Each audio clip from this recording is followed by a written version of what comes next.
अस्सलाम वालेकुम dear students. ये हमारा लेक्चर 6 है और लास्ट लेक्चर में जो हमने बातें की थी वो थी रिगार्डिंग मल्टीप्लिसिटी टेबल। और मल्टीप्लिसिटी टेबल मैंने डिस्कस किया था C3V का। उस लेक्चर के शुरू में भी मैंने आपको C3V का कैरेक्टर टेबल दिखाया था और उस कैरेक्टर टेबल के अंदर आपने देखा था कि कुछ नोटेशंस थी और सिमेट्रिक ऑपरेशंस थे। आज का जो हमारा टॉपिक है वो है ही कैरेक्टर टेबल, कि हम कैरेक्टर टेबल को किस तरीके से कंस्ट्रक्ट कर सकते हैं, किस तरीके से इसकी फॉर्मेशन कर सकते हैं। ऑफ कोर्स ये कोई इजी टास्क नहीं है, लेकिन हमने सबसे सिंपलेस्ट मॉलिक्यूल लिया है, दैट इज़ वाटर। और वाटर का हमें पता है पॉइंट ग्रुप C2V होता है और कैरेक्टर टेबल ऑफ C2V जो है ये सामने बना हुआ है। और इसमें आपको नज़र आ रहा है कि इसमें कुछ चीज़ें हैं जैसे कि ये सिमेट्रिक ऑपरेशंस हैं, यानी C2V के अंदर लाजमी ये सिमेट्रिक ऑपरेशंस होंगे, that is identity, C2, sigma V XZ और सिग्मा V YZ। इसके अलावा ये कुछ नोटेशंस हैं, ये +1 -1 ये सब क्या हैं, ये Z और ये X और Y R के साथ और सिंपल ये क्या हैं, इनको हम आज डिस्कस करेंगे। सबसे पहले तो वाटर मॉलिक्यूल को देख लीजिए। वाटर मॉलिक्यूल बिल्कुल वैसा ही है जैसे मैंने इसको प्लेन में बनाया हुआ है, और यकीनन इसके अंदर ये जो C2 एक ही मौजूद है, तो ऑफ कोर्स यही हमारा Z एक्सिस है जो टॉप टू बॉटम है। और क्योंकि Z एक्सिस प्लेन में है, इसका मतलब X एक्सिस कहाँ होगा, आउट ऑफ द प्लेन होगा। और अगर वो आउट ऑफ द प्लेन है तो इसका मतलब ये हुआ कि ये वाला जो है वो हमारा Y एक्सिस होगा। ओके, जब हमारे XYZ एक्सिस क्लियर हो जाएं और हमें ये समझ आ जाए कि वाटर जो है वो एक्चुअली YZ प्लेन के अंदर बना हुआ है और X जो है वो आउट ऑफ द प्लेन है। अब पहले तो मैं इस वाटर के अंदर में ये सारे ऑपरेशंस लगाकर देखूं कि ये मुझे समझ में आ रहे हैं। आइडेंटिटी तो ऑफ कोर्स आइडेंटिटी है, लेकिन C2 का मतलब ये हुआ कि मुझे इस Z एक्सिस पर 180 की रोटेशन करनी है। अच्छा, यहाँ पर भी इस लेक्चर में भी मैं 180 की रोटेशन या जो भी रोटेशन होगी वो एंटी क्लॉकवाइज ही करूँगी, ठीक है। तो C2 का मतलब ये है Z एक्सिस के ऊपर रोटेशन होगी, ये वाला H यहाँ आ जाएगा और ये वाला H यहाँ आ जाएगा आफ्टर C2 रोटेशन, ठीक है। फिर उसके बाद है sigma V XZ। Sigma V XZ का मतलब ये है कि एक ऐसा मिरर जो कि Y को बाइसेक्ट कर रहा है, ठीक है। अब Y को बाइसेक्ट करता हुआ मिरर कैसा लगना चाहिए, Y को बाइसेक्ट करता हुआ मिरर ऐसा लगना चाहिए जो कि इसके बीच से गुजरेगा, बिल्कुल इसके दरमियान से गुजरेगा। तो वो दरमियान में एक मिरर रखा हुआ है, तो इसका मतलब ये हुआ कि ये वाला H आपको यहाँ नज़र आ रहा होगा और ये वाला H आपको यहाँ नज़र आ रहा होगा, ठीक है ना, क्योंकि ये मिरर रखा हुआ है। सिग्मा V YZ का मतलब ये हुआ कि वो X को बाइसेक्ट कर रहा है, ठीक है। अब X को बाइसेक्ट कर रहा है का मतलब ये कि वो जो आउट ऑफ द प्लेन मेरा एक्सिस है उसको बाइसेक्ट कर रहा है और इनके दरमियान से बिल्कुल इसके बिल्कुल पैरेलल होगा, इस प्लेन के बिल्कुल पैरेलल होगा। तो इसका मतलब वो इस H में से, इस O में से और इस H के दरमियान में से गुजर रहा है, तो जो जहाँ है वो बिल्कुल वैसा ही नज़र आएगा, ठीक है ना। अगर मैं ये सिग्मा V YZ लगा रही हूँ तो क्या हुआ, C2 जो है वो हम यहाँ इस एक्सिस से लगाएंगे, सिग्मा V XZ वो होगा जो कि यहाँ रखा हुआ है मिरर, और सिग्मा V YZ कौन सा वाला है जो कि इस पूरे प्लेन के पैरेलल है, ठीक है।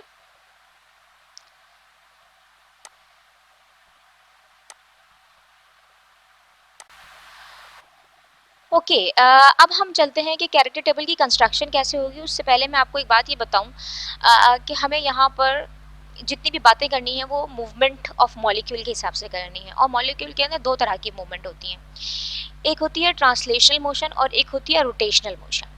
और क्योंकि मॉलिक्यूल हमारा 3D में होता है, यानी x axis, y axis, z axis, तो इसका मतलब ये हुआ कि मुझे ट्रांसलेशनल मोशन भी तीनों डायरेक्शंस में देखनी है और रोटेशनल मोशन भी मुझे तीनों ही डायरेक्शंस में देखनी है, ठीक है।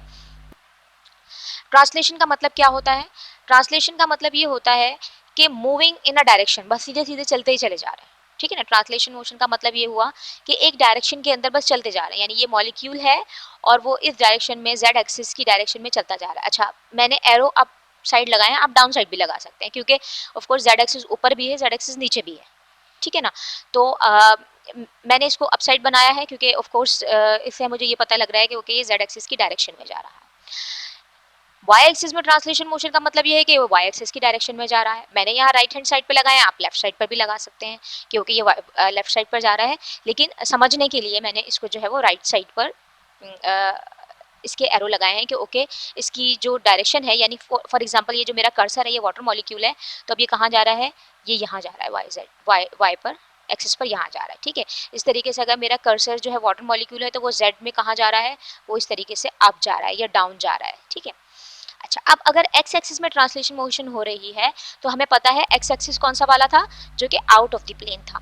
तो इसका मतलब ये हुआ, अच्छा मैंने प्लस साइन लगाए हुए, ठीक है। प्लस साइन का मतलब ये है कि प्लेन से आपकी तरफ आ रहा है, यानी स्क्रीन से बाहर की तरफ आ रहा है, ठीक है, उस एक्स एक्सिस के ऊपर सामने की तरफ आ रहा है। और अगर माइनस साइन लगा हुआ है उसका मतलब ये है कि ये पीछे की तरफ जा रहा है। तो ये है ट्रांसलेशन मोशन तीनों डायरेक्शंस के अंदर, जेड एक्सिस पे भी, वाई एक्सिस पर भी और एक्स एक्सिस पर भी।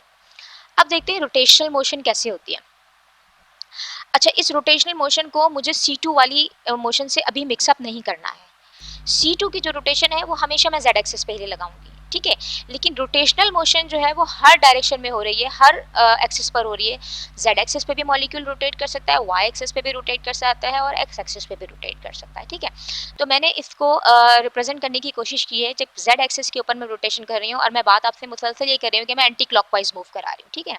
तो अगर मैं एंटी क्लॉकवाइज मूव कर रही हूँ और यहाँ पे मैं इसको पकड़ के एंटी क्लॉकवाइज मूव कर रही हूँ, तो इसका मतलब ये हुआ कि कुछ ऐसा है कि जैसे कोई मैंने बॉटल पकड़ी हुई है और मैं उस बॉटल का कैप जो है वो ओपन कर रही हूँ, ठीक है ना, एंटी क्लॉकवाइज मूव कर रही हूँ। जब मैं एंटी क्लॉकवाइज मूव करूंगी तो ये ऊपर की तरफ आएगा, ये पीछे की तरफ जाएगा, ऐसा ही होगा ना, कि जब मैं मूव करूंगी तो ये ऊपर की तरफ आएगा, पूरा घूम के यहाँ तक आएगा, फिर यहाँ पर आएगा।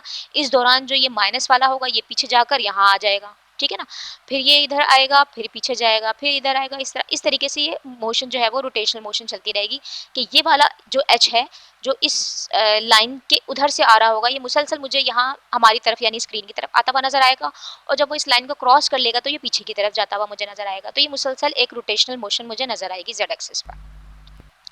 अच्छा, अब वाई एक्सिस के ऊपर, वाई एक्सिस कौन सा वाला था, यही वाला था, प्लेन वाला, लेफ्ट टू राइट वाला, ठीक है। मैं वाई एक्सिस के लिए लेफ्ट टू राइट भी यूज करूंगी, जैसे मैंने कहा था कि ये इस तरफ मूव कर रहा है, ओके। तो ये मैंने वाई एक्सिस को बनाया हुआ भी है। अगर मैं इसको पकड़ के रोटेट कर रही हूँ और एंटी क्लॉकवाइज ही मूव कर रही हूँ, यानी फॉर एग्जांपल यहाँ है वो बॉटल का कैप यहाँ पर है और मैं उसे जो है वो ओपन करने की कोशिश कर रही हूँ, तो पहले ये एच पीछे की तरफ जाएंगे, ठीक है ना, पीछे की तरफ जाएंगे और फिर यूँ पलट के ऊपर की तरफ आएंगे, यानी एक एच यहाँ होगा, एक एच यहाँ होगा, अब उनके ऊपर प्लस साइन होगा और फिर वो पलट के वापस नीचे की तरफ आएंगे। यानी रोटेशन जो है वो इस तरीके से होगी कि ये एच पीछे की तरफ जा रहे होंगे और इस लाइन से गुजरने के बाद ये आगे की तरफ से यहाँ पर आ रहे होंगे। तो वाई एक्सिस पर रोटेशन इस तरीके से होगी। एक्स एक्सिस क्योंकि आउट ऑफ द प्लेन है इसलिए ये वाली जो रोटेशन होगी ये प्लेन में होगी, यानी ये क्या होगा, ये वाला एच इसी प्लेन में रहता हुआ यहाँ चला जाएगा, ये एच यहाँ आ जाएगा, इसी तरीके से ये वाला एच घूम के यहाँ आएगा, फिर ये वाला एच यहाँ चला जाएगा। तो ये वाली जो मूवमेंट होगी ये इस तरीके से रोटेशन होती चली जाएगी। अब मुझे करना क्या है, मुझे करना ये है कि मुझे इस ट्रांसलेशन मोशन के ऊपर और इस रोटेशनल मोशन को रखते हुए मुझे ये सिमेट्रिक ऑपरेशंस लगाने जो कैरेक्टर टेबल के अंदर गिवन है ना, ये आइडेंटिटी C2, सिग्मा V और सिग्मा V डैश, ठीक है। अगर मैं ये देखूं, ये जो मैंने एरो बनाए हुए हैं ये डायरेक्शंस हैं, अगर मैं ये देखूं कि एक मॉलिक्यूल है जो कि z एक्सिस के अंदर जा रहा है और मैं उसके ऊपर ये मॉलिक्यूलर ऑपरेशंस लगाती हूँ, ठीक है, ये ऑपरेशंस मैं लगा रही हूँ और इसकी डायरेक्शन में कोई चेंज नहीं आ रहा, ठीक है, अगर इसकी डायरेक्शन में कोई चेंज नहीं आ रहा, वो ऑपरेशन अप्लाई करने के बाद मोशन हो रही है, ठीक है, वो ट्रांसलेशनल या रोटेशनल मोशन मुसलसल हो रही है और उसी मोशन के दरमियान ही मैंने उसके ऊपर कोई सिमेट्रिक ऑपरेशन लगा दिया, ठीक है।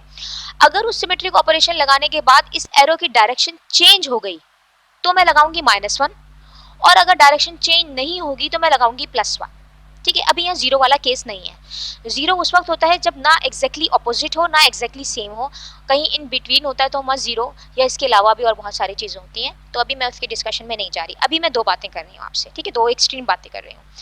क्या कि मॉलिक्यूल मोशन में है, चाहे वो ट्रांसलेशन मोशन हो, चाहे वो रोटेशनल मोशन हो, चाहे वो z एक्सिस पर हो, y एक्सिस पर हो, x एक्सिस पर, किसी भी किस्म की मोशन हो रही है और उसके ऊपर मैं ये सिमेट्रिक ऑपरेशंस लगा रही हूँ, इधर C2 लगा रही हूँ या सिग्मा V xz लगा रही हूँ या सिग्मा V yz लगा रही हूँ, और उस ऑपरेशन को अप्लाई करने के बाद अगर इन एरोज की डायरेक्शन चेंज नहीं हो रही, ठीक है, मॉलिक्यूल की मूवमेंट वैसी ही है जैसी पहले थी, तो मैं लिखूंगी +1। लेकिन अगर मॉलिक्यूल की मूवमेंट चेंज हो गई, बिल्कुल ऑपोजिट हो गई, डायरेक्शन चेंज हो गई, या क्लॉकवाइज रोटेशन से एंटी क्लॉक हो गई या एंटी क्लॉक से क्लॉकवाइज हो गई, कोई भी चीज एग्जैक्टली ऑपोजिट हो गई, तो मैं क्या लगाऊंगी, -1 लगाऊंगी। ठीक है, तो हमें इस चीज़ का क्या ख्याल करना है, हमें ये ख्याल करना है कि हमें दो बातें करनी है कि एक तो ये कि हम मोशन भी कर रहे हैं और उसके ऊपर जो है वो कोई ना कोई ऑपरेशन भी अप्लाई कर रहे हैं, और ये दोनों काम करने के बाद हम देखेंगे कि रिजल्टेंट क्या आ रहा है। ओके, तो अब हम करेंगे ये 3 ट्रांसलेशन मोशन और 3 रोटेशनल मोशन, और हर ट्रांसलेशन पर और हर रोटेशनल मोशन के ऊपर मुझे ये 3 सिमेट्रिक ऑपरेशंस लगाने हैं। आइडेंटिटी को मैं इसलिए नहीं कहती कि आइडेंटिटी तो वही चीज़ है, तो आप देख भी रहे होंगे हर एक में +1 ही है, ठीक है ना? तो मुझे ये C2 sigma we x Z और सिग्मा वी वाई जेड हर एक पर लगाना है, ठीक है? तो अब हम क्या डिस्कस करते हैं, सबसे पहले हम बात कर लेते हैं translation motion at z axis. Okay, this is translation motion at z axis. ऐसे ही थी ना कि वाटर मॉलिक्यूल है और वो जेड एक्सिस पर, क्योंकि हमारा जेड एक्सिस ये वाला था, तो वो जेड एक्सिस पर इस तरीके से जा रहा है, ठीक है? अच्छा, अब मैंने इसको थोड़ा सा अलग अलग कर दिया है कि ये एच ए है, ये एच बी है, ताकि हमें थोड़ा सा समझ आ जाए कि क्या हो रहा है। और अब मैं इसके ऊपर C2 लगा दूँ।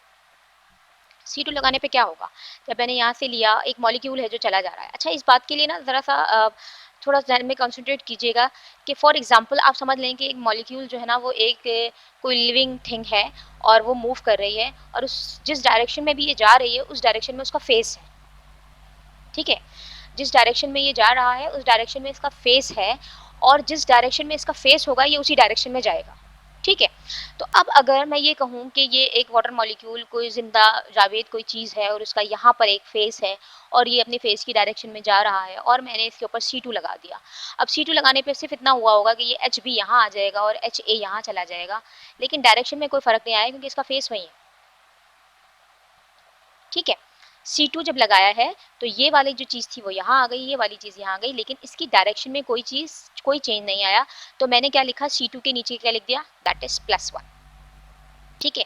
ये बात हो रही है ट्रांसलेशनल Z की, ठीक है? ट्रांसलेशनल Z पे जब C2 लगाया तो ये आया +1। ओके, इसी तरीके से एक Z डायरेक्शन के अंदर मूवमेंट हो रही है और मैं इस पे लगा दूं सिग्मा एक्स जेड, ठीक है? सिग्मा एक्स जेड क्या चीज़ है भाई, सिग्मा एक्स जेड एक ऐसा मिरर प्लेन है जो यहाँ रखा हुआ है, ठीक है? अब इस मिरर प्लेन के अंदर ये वाला जो एच होगा वो मुझे इस मिरर के अंदर यहाँ दिख रहा होगा, यहाँ, ठीक है? इसी तरीके से जो ये वाला एच है वो मुझे इस मिरर के अंदर कहीं यहाँ दिख रहा होगा, लेकिन डायरेक्शन सेम होगी। अगर ये वाला ऊपर जा रहा है तो अगर आप जहन में लेकर आएंगे यहाँ मिरर रखा हुआ है तो उसमें कैसा नजर आ रहा होगा कि ये ऊपर ही जा रहा है। इसी तरीके से अगर ये मिरर यहाँ रखा हुआ है तो आपको ये कैसा नजर आ रहा होगा, ये भी ऊपर ही जाता हुआ नजर आ रहा होगा। इसका मतलब ये हुआ कि सिग्मा एक्जेक्ट अगर मैंने मिरर लगाया हुआ है तब भी डायरेक्शन के अंदर कोई भी चेंज नजर नहीं आ रहा है, इसलिए मैंने इसको भी कर दिया +1। अब हम चलते हैं सिग्मा वाई जेड की तरफ। तो सिग्मा वाई जेड में क्या हो रहा है, सिग्मा वाई जेड कौन सा वाला मिरर था जो कि बिल्कुल इसके सामने रखा हुआ है या बिल्कुल इसके बीचों बीच से गुजर रहा है, ठीक है ना? एच बी ओ और एच ए में से बिल्कुल वैसे ही गुजर रहा है। तो अब अगर जहन में भी लेकर आए कि एक बिल्कुल मिरर है जो बिल्कुल इसके सामने रखा हुआ है, तो ये वाला जो हाइड्रोजन है ये अपनी जगह में ही नजर आएगा मुझे, ठीक है ना? इंटरचेंज भी नहीं हुआ हुआ ये तो, और ए जो है वो भी अपनी जगह में नजर आएगा और सबकी डायरेक्शन भी सेम ही नजर आएगी। तो इसका मतलब ये हुआ कि सिग्मा वाई जेड भी जो है वो +1 नोटेशन के साथ आएगा जब मैं ट्रांसलेशनल जेड मोशन जो है वो अप्लाई कर रही हूँ। तो इसका मतलब ये हुआ कि ट्रांसलेशन जेड में ये तीनों ही ऑपरेशंस अप्लाई करने के बाद मुझे सेम डायरेक्शन मिल रही है, इसलिए मैंने तीनों में ही ये लिखा है कि इट इज़ +1, और आइडेंटिटी तो होती ही +1 है। ओके, तो ये हमने देख लिया ट्रांसलेशनल जेड, और अब हम चलते हैं अपने नेक्स्ट की तरफ, और वो है ट्रांसलेशनल वाई। वाई कौन सा एक्सिस था, जो लेफ्ट टू राइट हमें जा रहा था, ठीक है ना? लेफ्ट टू राइट जा रहा था। डायरेक्शन मैंने कैसे बनाई है कि ये मॉलिक्यूल, मैंने आपको बताया, आप समझिए कि ये एक कोई लिविंग थिंग है और ये जिस डायरेक्शन में जा रहा है उस डायरेक्शन में उसका फेस है, यानी इसका फेस कहाँ है, यहाँ, ठीक है ना? जहाँ मेरा कर्सर है वहाँ इसका फेस है। और अब मैंने इसके ऊपर C2 लगा दिया, ठीक है? C2 कहाँ से लगाऊंगी, हमेशा Z एक्सिस से लगेगा, ठीक है ना? क्योंकि C2 है ही मेरा Z एक्सिस के ऊपर। जब मैंने इसके ऊपर C2 लगा दिया तो क्या हुआ, इसका फेस जो यहाँ था वो यहाँ आ गया, यहाँ, ठीक है। तो अब डायरेक्शन क्या हो गई कि वो जो C2 लगाने के ऊपर जो राइट पर जा रहा था, अब जब ये सब कुछ पलटा तो B यहाँ चला गया, A यहाँ चला गया और इनकी डायरेक्शन भी उल्टी हो गई। ठीक है ना?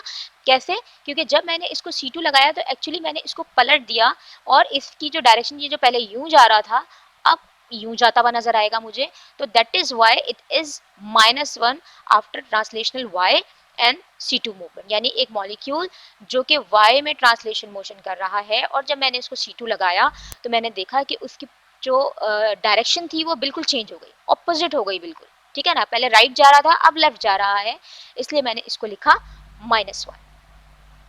इसी तरीके से ये मॉलिक्यूल जो कि ट्रांसलेशनल y कर रहा है और मैं इस पे सिग्मा एक्जेड लगा। सिग्मा एक्जेड कौन सा मिरर था? सिग्मा एक्जेड ये वाला मिरर था। ठीक है। अब जरा देखिए, जरा जहन में लेकर आइए कि यहाँ एक मिरर रखा हुआ है। ठीक है। और उस मिरर के अंदर ये HA कैसा नजर आएगा? अगर ये HA लेफ्ट टू राइट जा रहा है तो इस मिरर के अंदर तो ऐसा लगेगा कि वो राइट से लेफ्ट की तरफ जाता हुआ नजर आएगा। ठीक है ना? क्योंकि मिरर में तो हमें ऑपोजिट नजर आता है। आप खुद भी अपने आप को मिरर के सामने रखें कि अगर आप मिरर की तरफ जा रहे होंगे तो आप मिरर में ऑपोजिट डायरेक्शन में आ रहे होंगे, यानी दीवार की तरफ को आ रहे होंगे। तो इसका मतलब ये हुआ कि आप जो है वो यहाँ पर जब मिरर लगाएंगे तो ये वाली जो डायरेक्शन है वो ऑपोजिट हो जाएगी। इसी तरीके में जब आप इस मिरर के अंदर ये वाले एच को देखेंगे तो आपको ये भी नजर आएगा कि ये वाला एच भी इस तरफ को जा रहा है। ठीक है ना? यहाँ एक मिरर लगा हुआ है, ठीक, और इस मिरर के अंदर ये एच बी जो यहाँ जा रहा है वो इस मिरर के अंदर मुझे यहाँ जाता हुआ महसूस होगा। ठीक है ना? तो एक्चुअल पोजीशन क्या बन जाएगी? वो इस तरह की बन जाएगी कि एक्चुअली क्या होगा कि एक्जेड लगाने के बाद ये एच बी इस साइड पर जाता हुआ महसूस होगा, एच ए भी इस साइड पर जाता हुआ महसूस होगा। और एग्जैक्टली कौन सी पोजीशन है? एग्जैक्टली इनवर्स पोजीशन है। मैंने इसलिए यहाँ पर भी क्या लिखा है? -1। ठीक है। तो C2 और XZ के केस में मुझे नजर आ रहा है कि यहाँ पर जो डायरेक्शन है वो चेंज हो गई है। अच्छा, अब ये तीसरा जो हमारी तीसरा जो सिमेट्रिक ऑपरेशन है उसमें भी हम ये देखेंगे कि ट्रांसलेशनल y हो रहा है और मैंने इसके बिल्कुल सामने मिरर रखा हुआ है। मिरर अब इसके दरमियान में नहीं है, बिल्कुल इसके सामने रखा हुआ है। ठीक है। अब अगर बिल्कुल सामने मिरर रखा हुआ है तो मुझे ये O भी इसी डायरेक्शन में जाता हुआ नजर आ रहा है, ये B भी इसी डायरेक्शन में जाता हुआ नजर आ रहा है और ये A भी इसी डायरेक्शन में ही जाता हुआ नजर आ रहा होगा। और इवन ये कि इनकी पोजीशन भी वही है, जो A अपनी जगह में है, B अपनी जगह में है, O अपनी जगह में है और जो जैसे जा रहा है वो वैसे ही जाता हुआ ही नजर आ रहा है। यानी अगर आप लेफ्ट टू राइट जा रहे हैं तो वहां पे भी आपको लेफ्ट टू राइट ही जाता हुआ नजर आएगा। तो उसका मतलब ये हुआ कि यहाँ पर कोई भी चेंज नहीं है डायरेक्शन में। That is why I wrote +1। तो ट्रांसलेशन बाय में मुझे क्या नजर आया कि C2 के केस में इन्वर्स हो गया, सिग्मा XZ के केस में इन्वर्स हो गया और YZ के केस में वही पोजीशन रही। इसलिए मैंने क्या किया? मैंने ये किया कि 2 में -1 लिखा और 1 में +1 कर दिया है। अब हम ट्रांसलेशनल Y के बाद चलते हैं ट्रांसलेशनल X की तरफ। और ट्रांसलेशनल X में क्या है? ट्रांसलेशन X कौन सा एक्सेस था? वो एक्सेस था जो आउट ऑफ द प्लेन। ठीक है। आउट ऑफ द प्लेन का मतलब ये है, और मैंने इसके ऊपर प्लस भी लगाया हुआ है, तो इसका मतलब ये हुआ कि ये स्क्रीन से निकलकर हमारी तरफ आ रहा है। ठीक है ना? एक्स एक्सिस के ऊपर हमारी तरफ आ रहा है। अच्छा, फिर मैंने कहा कि आप ये समझें कि ये कोई लिविंग थिंग है और इसका फेस है, ये जिस डायरेक्शन में जा रहा है उसका फेस है। ठीक है। तो अब जहन में लेकर आइए कि आपकी तरफ आ रहा है और आपकी तरफ इसका फेस है, इस ओ का जो फेस है वो आपकी तरफ है और ये स्क्रीन से निकलकर हमारी तरफ आ रहा है और मैंने इसके ऊपर लगा दिया C2। ठीक है। अब C2 जब लगा दिया तो ऑफ कोर्स ये B इधर चला जाएगा, ये A इधर चला जाएगा और इसका फेज व्यू पीछे चला जाएगा। ठीक है। चलेगा ये अपनी फेज की डायरेक्शन में ही, राइट। तो जब अपनी फेस की डायरेक्शन में चलेगा तो इसका मतलब ये हुआ कि जो पहले मेरी तरफ आ रहा था, जब मैं इसके ऊपर C2 लगा दूंगी तो क्या हो जाएगा? ये बिल्कुल इनवर्स डायरेक्शन में चलना शुरू हो जाएगा, यानी स्क्रीन से पीछे की तरफ जाना शुरू हो जाएगा। मैंने इसके ऊपर माइनस साइन लगा दिया, यानी पीछे की तरफ जा रहा है। ठीक है। तो अगर आप इसको फेस की तरह समझेंगे कि ओके ये इस डायरेक्शन में आ रहा है, यहाँ ये इसका फेस है, बना देते हैं इसकी ये 2 आंखें और यहाँ पर इसकी नाक और एक मुंह भी बना देते हैं और ये हमारी डायरेक्शन के अंदर आ रहा है। और C2 जब लगा दिया और जब मैंने C2 लगाया तो ऑफ कोर्स ये वो बिल्कुल इन्वर्स हो जाएगा, उल्टा हो जाएगा। अब समझे इसका सर आ गया हमारी तरफ, ठीक है, और इसका जो फेस है वो पीछे की तरफ चला गया। मैंने बात क्या की थी? मैंने बात ये की थी कि ये अपने फेस की डायरेक्शन में ही चलेगा, तो फेस अब इसका पीछे की तरफ चला गया तो ऑफ कोर्स ये अपनी ही डायरेक्शन में जा रहा है और ये क्या हो रहा है कि ये माइनस साइन हमें डिनोट कर रहा है कि ओके अब ये बैक डायरेक्शन में जा रहा है, बिल्कुल ऑपोजिट हो गई इसकी डायरेक्शन कि ये प्लस प्लस प्लस हमारी तरफ आ रहा था और अब ये माइनस माइनस माइनस का मतलब ये है कि ये अब अपोजिट डायरेक्शन में जा रहा है। इट मीन्स कि यहाँ पर मैंने C2 के साथ लिख दिया है -1।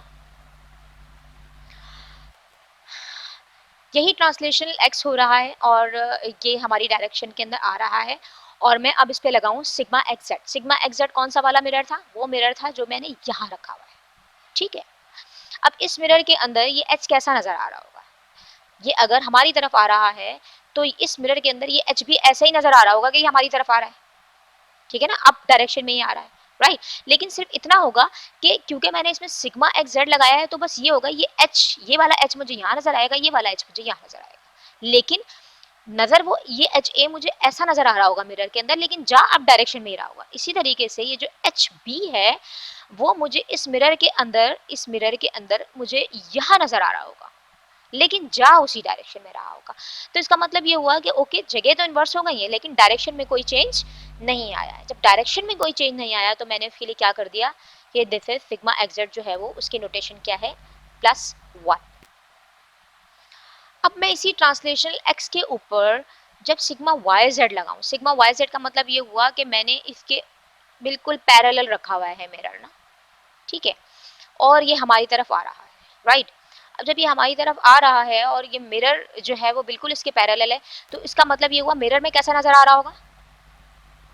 अगर कोई चीज़ मिरर बिल्कुल इसके सामने रखा हुआ है और कोई चीज़ मिरर की तरफ आ रही है तो वो मिरर में किस साइड पर, मिरर के अंदर वो ऑब्जेक्ट किस तरफ जाता हुआ नजर आ रहा होगा?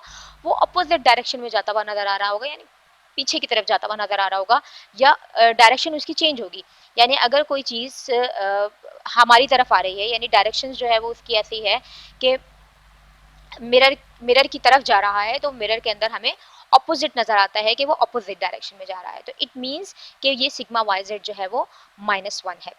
तो यहाँ पर भी हमने क्या किया, हमने यहाँ पर भी यही किया कि हमने ट्रांसलेशन z के ऊपर यही 3 ऑपरेशन अप्लाई किए और फिर देखा कि किस जगह पर ऑपोजिट हो रही है डायरेक्शन और किस जगह पर सेम है।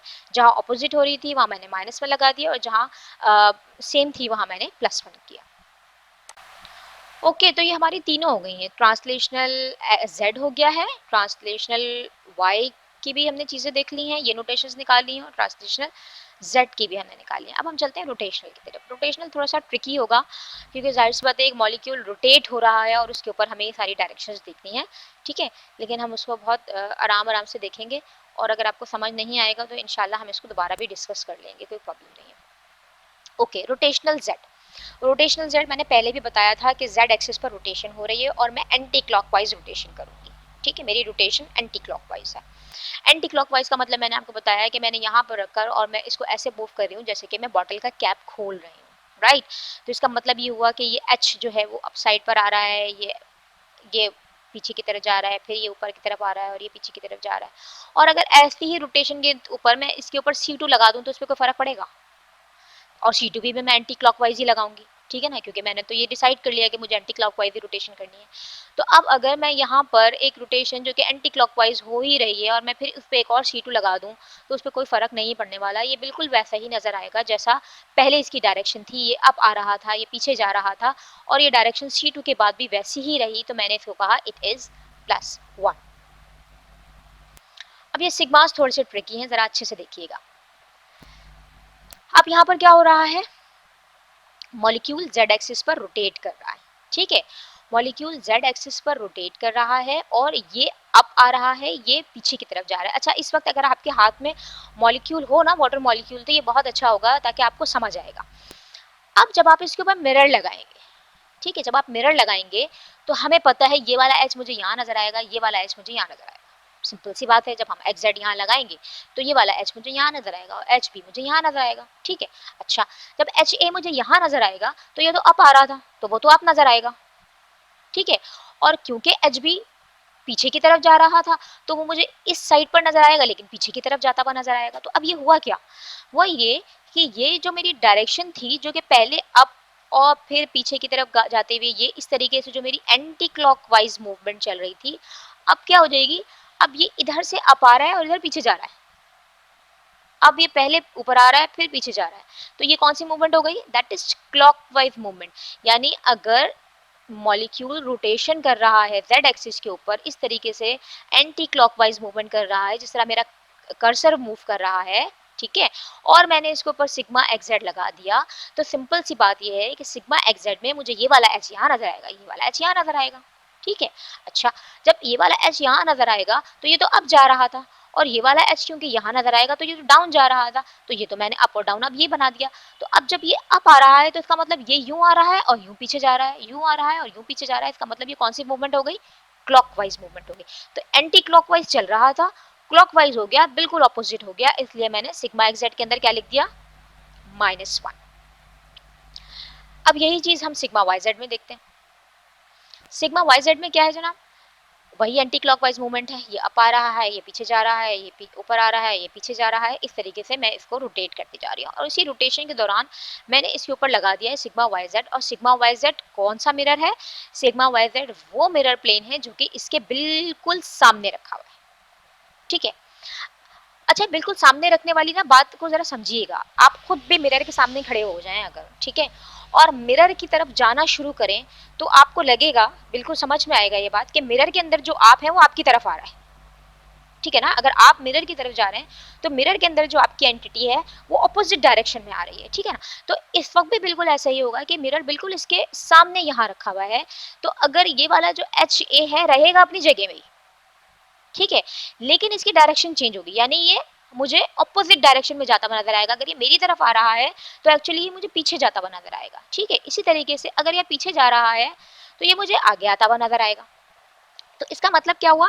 इसका मतलब ये हुआ कि इनकी डायरेक्शन जो है वो डिफरेंट हो गई। अब डायरेक्शन डिफरेंट होने से फर्क क्या पड़ता है? डायरेक्शन डिफरेंट होने से जैसे हमने यहाँ देखा था कि जो एंटी क्लॉकवाइज था ये क्लॉकवाइज होना शुरू हो गया, ठीक है ना। यानी इसमें ये हो रहा है कि अगर मॉलिक्यूल मिरर की तरफ आ रहा है तो एक्चुअली मिरर में कैसा नजर आ रहा है कि वो अपोजिट डायरेक्शन में, यानी मिरर के अंदर से वो पीछे की तरफ जाता हुआ नजर आ रहा होगा, ठीक है।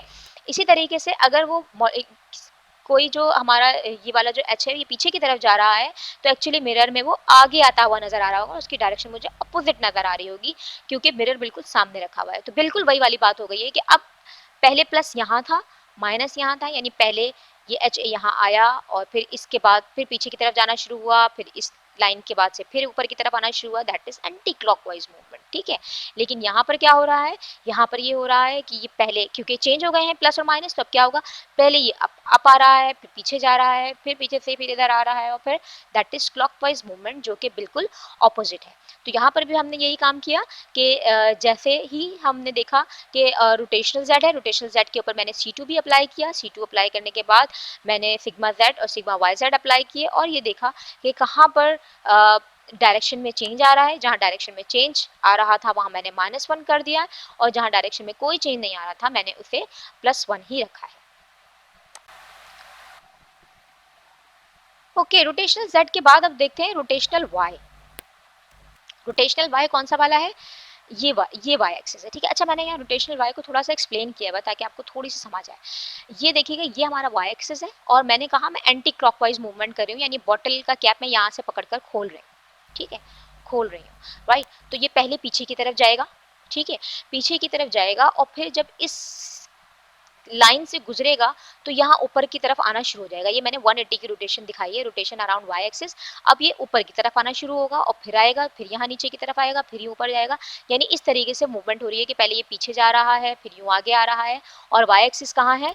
वाई एक्सिस इनके दरमियान में से, यानी ये पीछे जा रहा है, उसके बाद ऐसे करके ऊपर आ रहा है, ठीक है, ऐसे करके पीछे की तरफ जा रहा है और आगे की तरफ आ रहा है। ओके, अब क्या हुआ कि यहाँ पर ये इसकी क्या डायरेक्शन है? इसकी डायरेक्शन ये है कि ये पहले पीछे की तरफ जा रहा है, राइट। अब ये पीछे की तरफ जा रहा है और आगे की तरफ ऐसे रोटेशन होकर आ रहा है, और मैंने इसके ऊपर C2 अप्लाई कर दिया। और C2 कैसे अप्लाई करना है? Anti clockwise.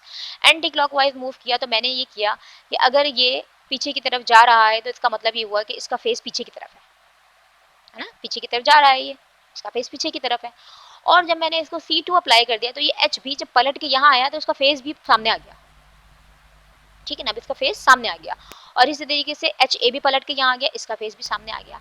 तो अब जो पहले रोटेशन कैसे हो रही थी, पहले रोटेशन ऐसे हो रही थी, कैसे हो रही थी कि पहले ये पीछे जा रहा था और फिर यूं आगे आ रहा था। देखिएगा कैसी रोटेशन है ये, बिल्कुल ऐसे जैसे मैं बॉटल का कैप खोल रही हूँ, ठीक है ना, ऐसी एंटी क्लॉकवाइज रोटेशन हो रही है, बॉटल का कैप खुल रहा है, ठीक है। अब जब ये पहले आगे आ गया है, तो अब जब ये आगे आके पीछे की तरफ जाएगा तो ये कैसी रोटेशन होगी, ऐसी, यानी पीछे से पहले आगे आ रहा है, फिर पीछे जा रहा है, फिर आगे आ रहा है, फिर पीछे जा रहा है। ये बिल्कुल ऐसी मूवमेंट हो गई जैसे मैं कैप को बंद कर रही हूँ, ठीक है, दैट इज क्लॉकवाइज। तो यहाँ पे जो रोटेशन थी ये एंटी क्लॉकवाइज थी, और यहाँ पे जो रोटेशन है ये कैसी है, क्लॉकवाइज है। तो इसका मतलब ये हुआ कि ये बिल्कुल एंटी हो गई है, दैट इज -1, ठीक है, ओके। अब यही रोटेशन है वाई एक्सिस के ऊपर, और वाई एक्सिस की इस रोटेशन के ऊपर जिसमें ये कैसे आ रहा है, पहले पीछे की तरफ जा रहा है और फिर आगे की तरफ आ रहा है, पहले पीछे की तरफ जा रहा है और फिर आगे की तरफ आ रहा है, क्योंकि मैं एंटी क्लॉकवाइज मूवमेंट कर रही हूँ, ठीक है। और मैंने इस पर लगा दिया सिग्मा एक्जेड। सिग्मा एक्जेड कौन सा वाला है भाई, सिग्मा एक्जेड ये वाला है, ठीक है।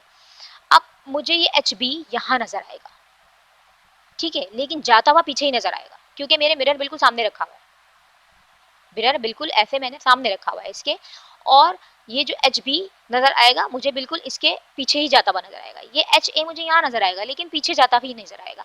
तो अब अगर मुझे ये नजर आ रहा है कि ये एच ए और एच बी की पोजीशन अलबत्ता चेंज हो गई है, लेकिन ये जा पीछे ही रहे, इनकी डायरेक्शन में कोई फर्क नहीं आया, ये पहले भी ऐसे ही मूव कर रहा था और अभी भी ऐसे ही मूव कर रहा है, तो इसका मतलब ये क्या हुआ, दिस इज +1, ठीक है।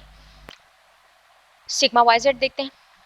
सिग्मा वाई जेड का मतलब क्या हुआ, सिग्मा वाई जेड का मतलब ये हुआ मिरर बिल्कुल सामने रखा हुआ है, ठीक है, और ये जो एच ए है ये पीछे की तरफ जाता हुआ नजर आ रहा है, ये पीछे की तरफ जा रहा है, मिरर इसके बिल्कुल सामने रखा हुआ है, ओके। एच ए रहेगा अपनी जगह में, लेकिन नजर ऐसा लगेगा कि ये ऑपोजिट डायरेक्शन में जा रहा है, यानी ये जा पीछे की तरफ जा रहा होगा, लेकिन मिरर में मुझे ऐसा लग रहा होगा कि ये मेरी तरफ आ रहा है, ठीक है। हम इसको पीछे की तरफ लेके जा रहे हैं, लेकिन मिरर में ऐसा लगेगा कि ये अप डायरेक्शन में आ रहा है, ऊपर की तरफ आ रहा है, क्योंकि बिल्कुल सामने अगर मिरर लगा हुआ है, तो अगर सामने मिरर लगा हुआ है तो डायरेक्शन जो है पीछे जाने और आने वाली की ये बिल्कुल डिफरेंट हो जाती है। हमने पहले भी डिस्कस किया था जिस वक्त हम ट्रांसलेशनल देख रहे थे। तो ये पीछे जाता हुआ है, लेकिन मुझे रोटेशन जो सामने मिरर लगा हुआ नजर आएगा उसमें कैसा नजर आएगा कि ये हमारी तरफ आ रहा है, ये आगे की तरफ आ रहा है। तो इसका मतलब ये हुआ कि साइन जो है वो चेंज हो गया। जब साइन चेंज हो गया तो इसका मतलब ये हुआ कि ये पहले किस तरह मूवमेंट हो रही थी, पहले मूवमेंट हो रही थी ऐसे, यानी पहले पीछे की तरफ जा रहा था फिर आगे आ रहा था, लेकिन अब क्या होगा, अब पहले आगे आ रहा है और फिर पीछे की तरफ जा रहा है, दैट इज क्लॉकवाइज मूवमेंट। तो ये एंटी क्लॉक से क्लॉकवाइज मूवमेंट हो गई, that is why it is -1। तो यहाँ पर भी हमने यही काम किया है कि नोटेशंस को +1 और -1 देखकर कि कहाँ पर डायरेक्शन सिमिलर है और कहाँ पर डिफरेंट है, उसके हिसाब से हमने इसको +1 और -1 कर दिया है। ओके, अब हम चलते हैं रोटेशनल एक्स की तरफ। और रोटेशनल एक्स कौन सा है, एक्स कौन सा एक्सिस है, वो एक्सिस है जो कि आउट ऑफ द प्लेन आ रहा है, ठीक है, आउट ऑफ द प्लेन, यानी जो स्क्रीन से बाहर निकलता हुआ और स्क्रीन के पीछे जाता हुआ हमें नजर आ रहा है, और उस पर भी मैं एंटी क्लॉकवाइज मूवमेंट कर रही हूँ। अच्छा, मैंने यहाँ पर भी रोटेशन दिखाई है कि 180 के एंगल के बाद क्या होगा, 180 के ऊपर क्या होगा, एच बी यहाँ आ जाएगा, एच ए यहाँ आ जाएगा, और ये इस तरीके से मूवमेंट इनकी जारी रहेगी, ठीक है ना, ऐसे करके ये मूवमेंट जारी है। अच्छा, इन एरो की डायरेक्शंस को भी जरा देखिएगा, ये जो एच बी है इसकी डायरेक्शन किस साइड पर है, ओ की साइड पर है, ठीक है, और इस एच ए की डायरेक्शन कहाँ है, यहाँ इस बी की तरफ है, यानी ये इस साइड पर जा रहा है, ये इस साइड पर आ रहा है, और बिल्कुल जैसे मेरा कर्सर मूव कर रहा है बिल्कुल ऐसे ही जो है ये एंटी क्लॉकवाइज मूवमेंट हो रही है, क्योंकि मेरा जो प्रिंसिपल एक्सिस है वो आउट ऑफ द प्लेन है, ठीक है। अच्छा करना, अब क्या हुआ कि ये ऐसे मूव कर रहा था और मैंने इसके ऊपर लगा दिया C2। जब C2 लगाया तो एच बी यहाँ आ गया, एच ए यहाँ आ गया, जाहिर सी बात है इसकी डायरेक्शन जो है वो तो वही रहेगी, यानी एच बी पहले भी ओ की तरफ जा रहा था, अभी भी ओ की तरफ ही जा रहा है, ठीक है। ये एच ए पहले एच बी की तरफ जा रहा था, वो अभी भी एच बी की तरफ जा रहा है, लेकिन क्योंकि मैंने इन्हें उल्टा कर दिया, ठीक है ना, पहले इसका फेस यहाँ कहीं था, राइट, और अब मैंने इसको जो पीछे की तरफ किया है, तो ऑफ कोर्स अब इसकी डायरेक्शन जो है वो क्या हो जाएगी, पहले ये इस तरह मूव कर रहा था, ठीक है, इस तरह मूव कर रहा था, और अब जब मैंने इसके ऊपर C2 लगा दिया है तो देखें एरो एरो में कोई चेंज नहीं आया, एरो पहले भी बी जो है वो ओ की साइड पर मूव कर रहा था और ए जो है वो बी की तरफ जा रहा था, अभी भी ऐसा ही है, ए बी की तरफ जा रहा है, बी ओ किस डायरेक्शन में जा रहा है, लेकिन अगर आप देखें तो ये डायरेक्शन क्या हो गई है सॉरी, ये हो गई है एंटी क्लॉकवाइज से क्लॉकवाइज हो गई है ना। जब मैंने इसको C2 लगाया तो ये पहले ऐसे मूव कर रहा था, लेकिन C2 मूव करने के बाद अब ये ऐसे मूव कर रहा है, दैट इज क्लॉकवाइज मूवमेंट। तो मैंने इसलिए C2 के साथ क्या लिख दिया है, -1।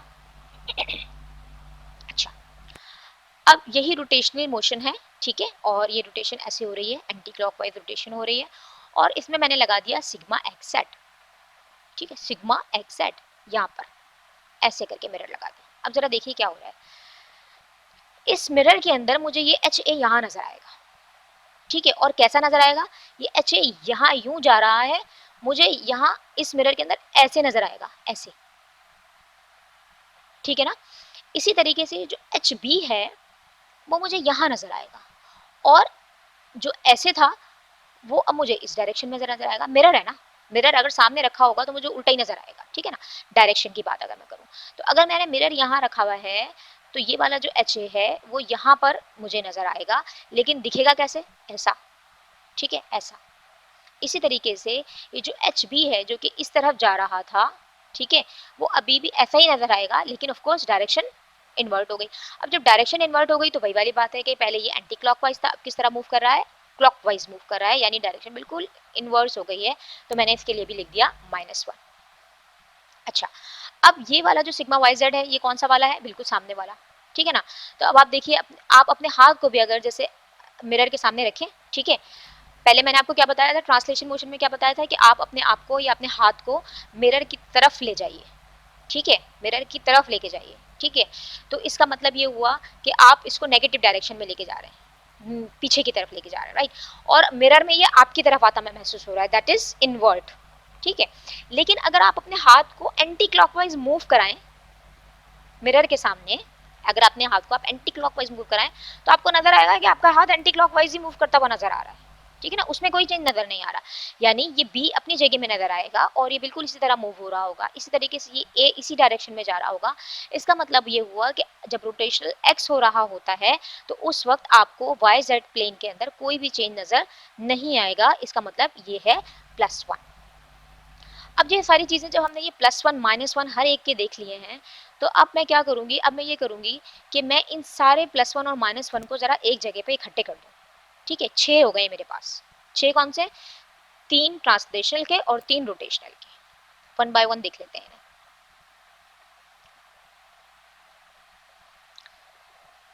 ये है हमारे पहला ट्रांसलेशनल Z, ठीक है।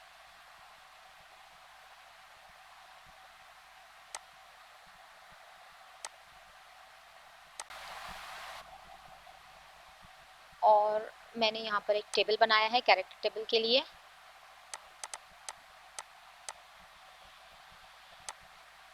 ओके, ज़रा देखिएगा,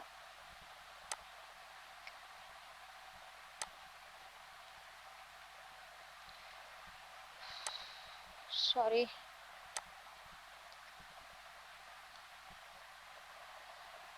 ओके, ये देखिए, ये है ट्रांसलेशनल Z, ये ट्रांसलेशनल मोशन का Z मैंने लिखा है, ठीक है। इसी तरतीब से लिखा है, identity C2 sigma x sigma y z, identity C2 sigma x sigma y z, ठीक है। ट्रांसलेशनल Z में क्या क्या है, सब +1 है, मैंने यहाँ लिख दिया, सब के साथ लिख दिया मैंने +1 +1 +1 +1 +1। आइडेंटिटी हमेशा +1 रहती है, इसलिए उसको ज़्यादा देखने की जरूरत नहीं है। ओके, ये हो गया ट्रांसलेशनल Z। अब चलते हैं ट्रांसलेशनल Y की तरफ। ट्रांसलेशनल Y में क्या क्या है, +1 -1 -1 +1। मैंने क्या कर दिया, +1 -1 -1 +1, यही चीज़ मैंने उठाकर इस टेबल के अंदर लिख दी, ठीक। अब चलते हैं X की तरफ, ट्रांसलेशनल X। ट्रांसलेशनल X में क्या है, +1 -1 +1 -1, मैंने लिख दिया ट्रांसलेशन में +1 -1 +1 -1। तो ये ट्रांसलेशनल की Z, X और Y और X, ये मैंने तीनों यहाँ पर नोट कर लिया। अब चलते हैं रोटेशनल की तरफ, ठीक। रोटेशनल में क्या किया, रोटेशनल में हमारे पास क्या क्या है, ये Z का रोटेशनल है, ये रहा रोटेशनल Z, +1 +1 -1 -1 +1 +1 -1 -1, ठीक है। मैंने इसको टेबल में लिख दिया।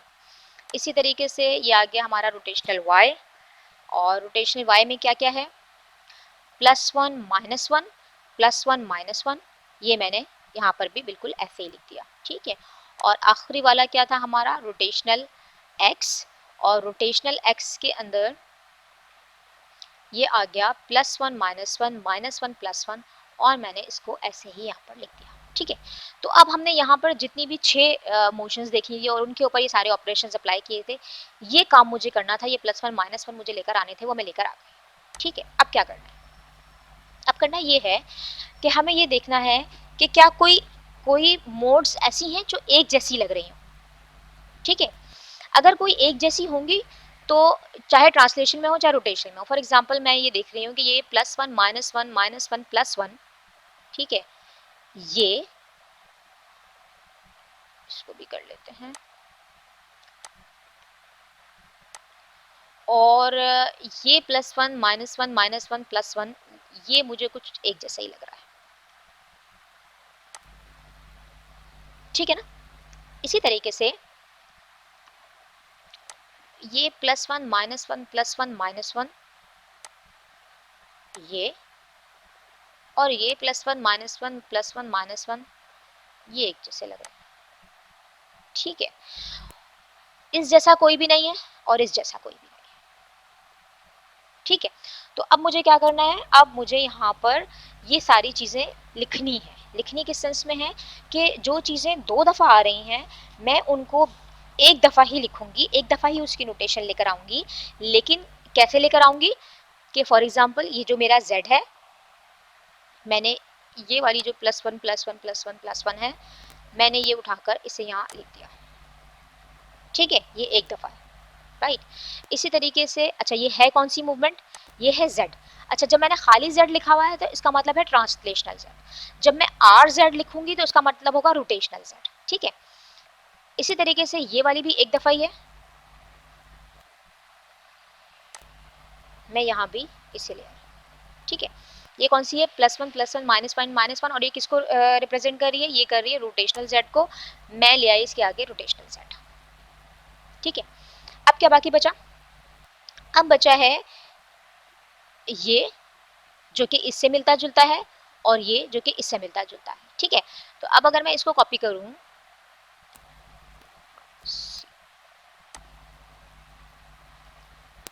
तो ये जो +1 -1 +1 -1 है, ये 2 लोगों से आ रहा है, 2 जगह से आ रहा है।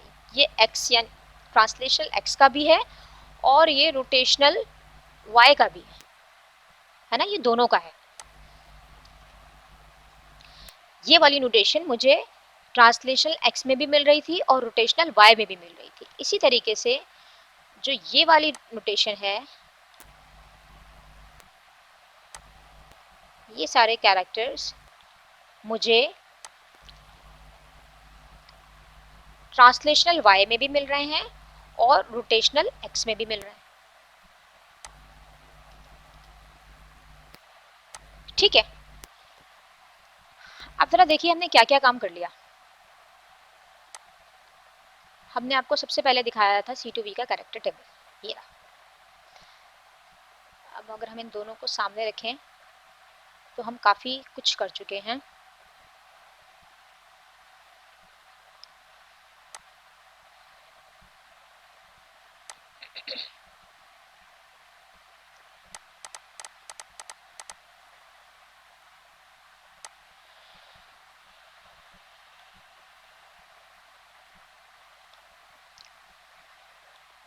ओके, अब ये देखिएगा, +1 +1 +1 +1 +1 +1 +1 +1, और ये किसके आगे क्या लिखा हुआ है, z, that is translational z। फिर है रोटेशनल z। रोटेशनल z में क्या क्या है, +1 +1 -1 -1 +1 +1 -1 -1, ठीक। इसके बाद क्या है, ये है x यानी translational x and rotational y, और इसमें क्या क्या चीज़ें हैं, +1 -1 +1 -1, बिल्कुल ऐसा ही हमने यहाँ पर भी देख लिया है। और ये है ट्रांसलेशनल y और रोटेशनल x, और ये चीज़ हमने यहाँ पे कर ली है, ठीक है। अब बाकी रह गई ये चीज़ कि एक्चुअली ये क्या है। अच्छा इसके लिए थोड़ी सी बातें आपको बतानी होंगी। अच्छा जनाब, वो बात क्या है जिसकी हम कह रहे थे कि ये A1 और A2 की जो नोटेशंस की हम बात कर रहे थे कि ये कहाँ से आई हैं, उसको देखने के लिए हमें देखनी पड़ती है कि आइडेंटिटी की वैल्यू क्या है। ठीक है। आइडेंटिटी की वैल्यू 1 भी हो सकती है, 2 भी हो सकती है, 3 भी हो सकती है, ठीक है। अगर ये वैल्यू 1 है, ठीक है, तो इसका मतलब ये हुआ कि ये नोटेशंस जो यहाँ पर हम सिंबल्स लिखेंगे जिनको हम मुलिकन सिंबल्स कहते हैं, ये ए भी हो सकते हैं और बी भी हो सकता है, राइट। अगर आइडेंटिटी की वैल्यू 2 है तो ये सिंबल ई होगा, और अगर आइडेंटिटी की वैल्यू 3 है तो ये वैल्यू टी, ये मिलिकन सिंबल टी होगा। यानी यहाँ पर इस आइडेंटिटी की जगह में अगर 1 के बजाय 2 लिखा हुआ है तो यहाँ पर जो मिलिकन सिंबल मैं लिखूंगी वो ई भी हो सकता है, और अगर यहाँ पर 3 होगा तो ये मिलिकन सिंबल टी होगा, ठीक है। तो अब यहाँ पर हमारे केस में क्या हो रहा है, हमारे केस में ये है कि यहाँ पर आइडेंटिटी की वैल्यू 1 ही है। तो अब अगर ये 1 है तो मैं क्या करूँ कि जो है वो किस में ए लिखूँ और किस में बी लिखूँ। तो उसके लिए मुझे दूसरे ऑपरेशन को देखना है। दूसरा ऑपरेशन क्या है, रोटेशन। रोटेशन अगर पॉजिटिव है तो ए, अगर नेगेटिव है तो बी, ठीक है। मैंने कहा अगर आइडेंटिटी की वैल्यू 1 होगी तो या तो ए होगा या तो बी होगा। तो अब यहाँ तो सारे ही 1 है तो मैं किसको ए लिखूँ किसको बी लिखूँ, तो मुझे दूसरे ऑपरेशन की तरफ जाना है। जिसमें रोटेशन पॉजिटिव है वहां ए लिखूंगी, जिसमें रोटेशन नेगेटिव है वहां बी लिखूंगी। तो ये हो गई एक सिंपल बात। अब इनको कैसे डिफरेंशिएट किए जाए, इनको 1 और 2 से डिफरेंशिएट करेंगे, यानी A1 A2 कर देंगे, B1 B2 कर देंगे। अब हम ये इसके लिए हम देखते हैं सिग्मा। आमतौर पर कैरेक्टर टेबल के अंदर जो पहला सिग्मा होता है हम उसको देखते हैं कि अगर सिग्मा की वैल्यू पॉजिटिव है तो 1, नेगेटिव है तो 2। तो अब यहाँ पर क्योंकि सिग्मा जो की वैल्यू जो है वो पॉजिटिव है तो इसलिए ये हो गया 1, और यहाँ पर सिग्मा की वैल्यू नेगेटिव है इसलिए हो गया 2। यहाँ सिग्मा की वैल्यू पॉजिटिव है इसलिए हो गया 1, और यहाँ सिग्मा की वैल्यू नेगेटिव है इसलिए हो गया 2। तो एक्चुअली हमने क्या किया कि हमने थोड़ी सी एक फॉर्मूला टाइप चीज को यूज करते हुए कि अगर आइडेंटिटी की वैल्यू 1 होगी तो ए और बी यूज होगा, उसको लेते हुए पहले हमने ए और बी डिजाइन किए। अच्छा, ए कौन सा वाला, हमने कहा कि जिसमें C2 पॉजिटिव होगा वो ए होगा, जिसमें C2 नेगेटिव होगा वो बी होगा। और फिर 1 और 2 हमने इनको कैसे डेजिग्नेट किया, वो हमने किया इस सिग्मा की मदद से। तो अब अगर आप देखें तो ये हमने एक्चुअली अपना कैरेक्टर टेबल बिल्कुल रेडी कर लिया है कि ये कैरेक्टर टेबल बिल्कुल वैसे ही है जैसा यहाँ पर है, कि यहाँ पर जो नोटेशंस हमने यहाँ पर जो मॉलिक्यूल सिंबल यहाँ पर आ रहे हैं बिल्कुल same A1 A2 B1 B2, ठीक है। सेम वही translational Z, rotational Z, translational Y, rotational Y, translation Y and rotational X। तो एक्चुअली ये जो कैरेक्टर टेबल है C2V का, उसके पीछे जो बैकग्राउंड है वो ये है। तो अगर आपको कोई चीज़ समझ में ना आ रही हो तो आप यकीनन मुझसे पूछेंगे, मैं आपको यकीनन रिप्लाई दूंगी। लेकिन उम्मीद है कि इंशाल्लाह ये चीज़ आपको समझ आ जाएगी। इसके लिए ज़रूरी ये है थोड़ा सा मेहनत करनी पड़ेगी, और मैं उम्मीद करती हूँ कि आप लोग मेहनत करेंगे, क्योंकि यहाँ पर ये जो हम काम कर रहे हैं यकीन कीजिए कि हमने कंप्यूटर साइंस में मास्टर्स नहीं किया हुआ। ये सारी चीज़ें जो मैं रोज़ बरोज़ कुछ नया सीख रही हूँ, तो थोड़ी इम्प्रूवमेंट भी मुझे लग रहा है कि लेक्चर्स में आई है। तो जब हम मेहनत कर रहे हैं तो हम आपसे एक्सपेक्ट करते हैं कि आप भी मेहनत करेंगे। तो उस मेहनत के लिए क्या करना है, आपके पास होना चाहिए एक अदद वाटर मॉलिक्यूल, ठीक है। और मिरर तो ऑफ कोर्स कोई प्रॉब्लम की बात ही नहीं है। तो जब आप मिरर प्लेन को सामने रखते हुए और ये सारे रोटेशंस और ये सारे ट्रांसलेशन मोशन अप्लाई करेंगे और उन पे ये सारे ऑपरेशंस अप्लाई करेंगे, तो आई होप कि ये चीज़ आपको बहुत अच्छे से समझ में आ जाएगी इंशाल्लाह, ठीक है। ओके।